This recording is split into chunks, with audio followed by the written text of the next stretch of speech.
పాకిస్తాన్ మధ్య యుద్ధం జరుగుతుంది కదా, మరి ఈ సందర్భంగా సీజ్ ఫైర్ అయితే విధించారు. బట్ పాకిస్తాన్ సీజ్ ఫైర్ ని ఉల్లంఘించినట్టుగా తెలుస్తుంది. నైట్ కూడా కొన్ని డ్రోన్స్ పంపించారు అంటున్నారు. మరి వీళ్ళకి ఏం చేస్తే కరెక్ట్ అంటారు?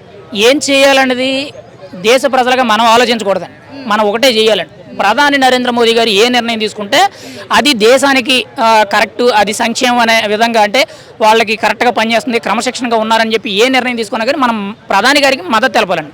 ముఖ్యంగా సీజ్ ఫైర్ అనేది క్రాస్ చేశారనంటే ఇక్కడ ముఖ్యంగా పాకిస్తాన్ అనేది ఒక దరిద్రమైన దేశం అండి. ఎందుకు చెప్తున్నానంటే గవర్నమెంట్లో సంబంధించిన అధికారులు ఎవరైతే ఉంటారంటే ఆర్మీకి వీళ్ళకి సంబంధం ఉండదండి.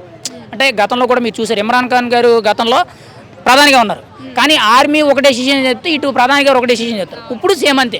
ఇప్పుడు పాకిస్తాన్ ప్రధానమంత్రి ఆయన వచ్చి ఇటు భారత్కి పాకిస్తాన్కి ముఖ్యంగా ట్రంప్ ఏదైతే ఒక సెటిల్మెంట్ అనేది చేస్తున్నారో, ఒక చర్చ అనేది జరుపుతున్నారో, ఈ చర్చలో వీళ్ళు పాల్గొన్నారు. కానీ బ్యాక్ డ్రాప్లో వాళ్ళు ఏం చేస్తున్నారు, మన మీద అటాక్ చేస్తున్నారు. అంటే గవర్నమెంట్కున్న అక్కడ పనిచేసిన ఆర్మీ అధికారులకు సంబంధం లేదు.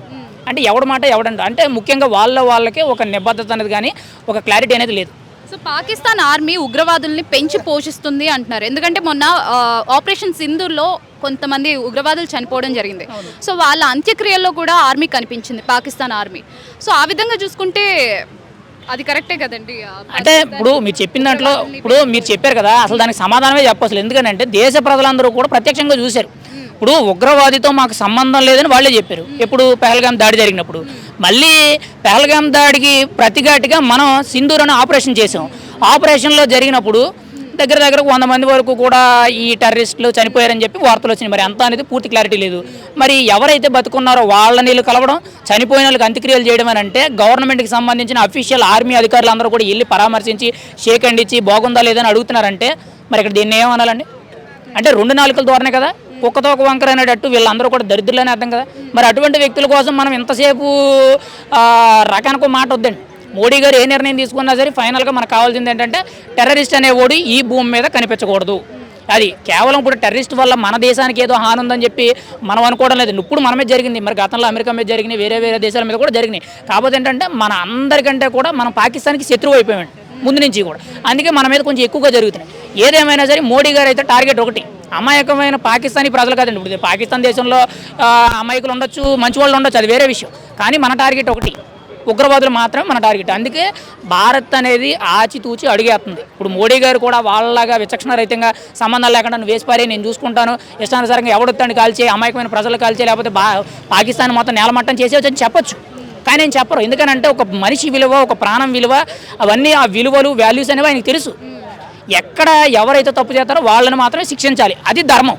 అంతే తప్పితే అమాయకమైన ప్రజలు చంపితే వాళ్ళకి కలిసి వచ్చేదే ఉండదు, వీళ్ళకి కలిసి వచ్చేదే ఉంది. అందుకే మోదీ గారు కొంత ఆలోచించి నిర్ణయాలు తీసుకుంటారు. ఈ మధ్యన మోడీ గారి మీద గత 2 రోజుల నుంచి కూడా సీజ్ ఫైర్ గురించి మీరు ఎందుకు ఒప్పుకున్నారు, యుద్ధాన్ని ఎందుకు ఆపేశారు, చేతకాలేదని చెప్పి మోడీ గారికి చాలామంది కూడా సోషల్ మీడియాలో కౌంటర్లు వేస్తున్నారు.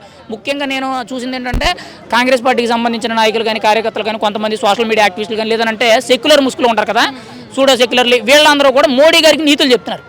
అర్థమైందా? ఆయనకి ఇక్కడ గడ్డం వచ్చినప్పుడు కనీసం భూమి మీదకి రాలేదనుకుంటా, నా ఓపెన్గా చెప్తున్నాను. ఎందుకంటే మోడీ గారికి నీతులు చెప్పే అంత స్థాయి అయితే వీళ్ళు కాదు, ఆ బతుకు కూడా కాదు. నేను ఓపెన్గా చెప్తున్నాను. ముందు మన దేశంలో కూడా ఇటువంటి దరిద్రులు ఉన్నారు. ఇప్పుడు సీజ్ ఫైర్ అనే ఒప్పందం ఇలా క్రాస్ చేశారు. ఇప్పుడు చాలామంది బయటకు వచ్చేసి ఎవరు పడితే వాళ్ళు వాగుతున్నారు. మోడీ గారు ఏం చేయాలి, దేశం రక్షణ కోసం ఆయన ఏం తీసుకోవాలని ఆయన తెలుసు. ఇప్పుడు ఇన్ని నీతి కౌరులు చెప్తున్నారు కదా, గతంలో ఇందిరాగాంధీ గారు వాళ్ళ ముక్కుని నేలకు రాసేసి యుద్ధాన్ని పూర్తి చేసుకొచ్చేసారని చెప్పి ఏవేవో డైలాగులు చెప్తున్నారు. అప్పుడు మేము పుట్టలేదు, నాకు అంత పూర్తిగా కూడా తెలియదు, నేను ఓపెన్గా చెప్తున్నారు. మరి గతంలో ముంబై తాజ్ హోటల్లో జరిగింది, ఇక్కడ హైదరాబాద్లో చాలా చోట్ల బాంబు బ్లాస్టులు జరిగినాయి, ఇప్పుడు పెహల్గాం జరిగింది, అంతకుముందు పుల్వామా అటాక్ జరిగింది. ఇన్నిసార్లు జరిగినాయి. ఇందులో 2 మోడీ గారి ప్రభుత్వంలో జరిగినాయి. ఏవి? పుల్వామా అటాక్ వచ్చి, పెహల్గాం వచ్చి, ఈ 2 మోడీ గారి టైంలో జరిగినాయి. కానీ గతంలో ఎన్ని జరిగినాయి? హైదరాబాదు కానీ, ముంబై కానీ, వేరే చోట్ల ట్రైన్లలో బాంబు బ్లాస్టులు ఇవన్నీ కూడా కాంగ్రెస్ టైంలోనే జరిగింది కదా. ఏ రోజైనా సరే ఉగ్రవాదుల్ని హతమర్చారా? మరి ఈరోజు ఎందుకు నీతులు చెప్తున్నారు మోడీ గారికి? మోడీ గారికి నీతులు చెప్పే స్థాయి మీది కాదు. ఆయన ఏం చేయాలన్నది ఆయనకు తెలుసు. ఇప్పుడు ఇక్కడ మన దేశం అనేది ప్రపంచ దేశాల్లో ఈరోజు టాప్ 10 లిస్టులో ఉందండి. ఆర్థికంగా చూసుకోండి, ముఖ్యంగా డిఫెన్స్ పరంగా చూసుకోండి, ఎకనామీ పరంగా చూసుకోండి, ఏ విధంగా చూసుకున్నా కానీ, పాపులేషన్ పరంగా ఏ విధంగా చూసుకున్నా సరే టాప్ 10 లిస్టులో ఉందండి. మరి అటువంటి టాప్ 10 లిస్టులో ఉన్న కంట్రీ అని అంటే ఎంత ఇంపార్టెన్స్ ఉంటుంది? 10 మందితో చర్చలు జరపాలి, 10 దేశాలతో చర్చలు జరపాలి, ప్రతిదాన్ని కూడా కీలకంగా తీసుకొని వాళ్ళ నిర్ణయం ఏంటి, మన నిర్ణయం ఏంటి, ఏం చేస్తే మంచిదని చెప్పి ఆయన ఆలోచించుకొని ముఖ్యంగా క్యాబినెట్ మినిస్టర్స్ అందరితో కూడా ఒక నిర్ణయం తీసుకొని ఆయన ఎదరికెళ్తారు. అంతే తప్పితే మీరేదో ఇక్కడ అరుగుల మీద కూర్చొని మోడీ గారికి నీతులు చెప్పడం అనేది కరెక్ట్ కాదు. మోడీ గారు మరి పుల్వామా అటాక్ జరిగినప్పుడు సర్జికల్ స్ట్రైక్స్ అని చెప్పి ఎవరైతే ఉగ్రవాదుల్ని మన ఆర్మీ జవాన్లు దాడి చేశారో వాళ్ళందరినీ చంపారు లేదా? మరి మొన్న పహల్గామ్లో దాడి జరిగింది, దానికి సంబంధించిన ఉగ్రవాదులందరినీ చంపారు లేదా? అంటే మోడీ గారు ఏమైనా చేతులు కట్టు కూర్చున్నారా? ఆయనకి మీరు నీతులు చెప్పాల్సింది, ఆయన పైన ఆయన చేస్తారండి. పాకిస్తాన్ను తోక ముడుచుకునే విధంగా ఆయన చేస్తారండి. ఆల్రెడీ కొంతవరకు కూడా వచ్చింది. ఇప్పుడు ఏదో ఎందుకంటే ప్రత్యక్షంగా వెళ్ళి యుద్ధం చేయవసలా, సింధు నది జలాలు ఆపారు, అదొక్కటి చాలండి. పాకిస్తాన్ అనే దేశం ఎంత ఆర్థికంగా వెనకబడి ఉంది, ముఖ్యంగా ఆహార ఉత్పత్తులకు సంబంధించి కానీ పంట పండించడం కానీ ఇవన్నీ కూడా బాగా లోయర్గా ఉంది.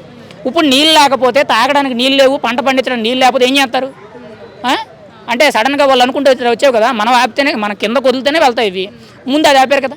మరి గతంలో అన్ని బాంబు అటాక్ జరిగినప్పుడు ఎవడో ఏం మాట్లాడలేదు, ఎవరి మీద కూడా కనీసం ఉగ్రవాదుల మీద ఒక్కసారి కూడా తిరిగి అటాక్ చేయలేదు.